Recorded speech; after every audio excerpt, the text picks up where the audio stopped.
You want a story? I went to the weirdest school in the world, and whilst I was at this school, we took sport pretty seriously. The rugby team, I remember, went unbeaten for an entire season in our first year of playing sport there. But of course, for me, it was all about football. And I think a lot of people assume that I'm really good at football. I'm not. I'm bang average. But I've had a couple of moments in my time, and one of those moments was in our house football competition at school. So as you knew, we lived in our school, so the house sport competitions were taken incredibly seriously. You've got to remember, these are your brothers that you literally lived with. When you're younger, you're literally the people you shared a room with. So when it came to competing against these other boarding houses in sporting events, this shit was extremely serious.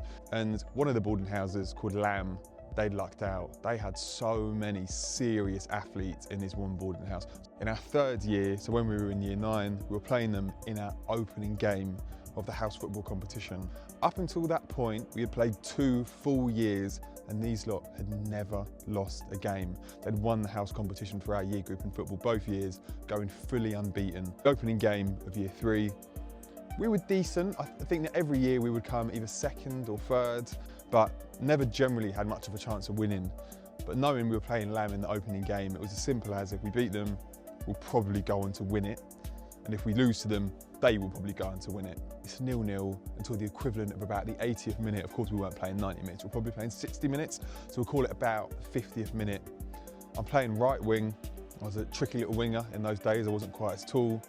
And the ball, 2 of my mates, one who was playing for my house, Peel, and one who was playing for Lamb, going for a challenge. They both in a 50-50 go for the ball, and as a result, the ball pops up and bounces right in front of me. I am stood just to the right of the centre circle.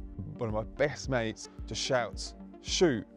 And on the turn, I just bang, hit it, more or less as hard as I can, and the ball just flies over the keeper and without bouncing, just hits the back of the net. It was absolute fucking leaves running around. There was so little time left. The game finished, and we ended up winning 1-0, and those Lamb boys were so not used to losing. They were all crying at the end of the game. And that is one of my very few heroic sporting moments. You can have that one.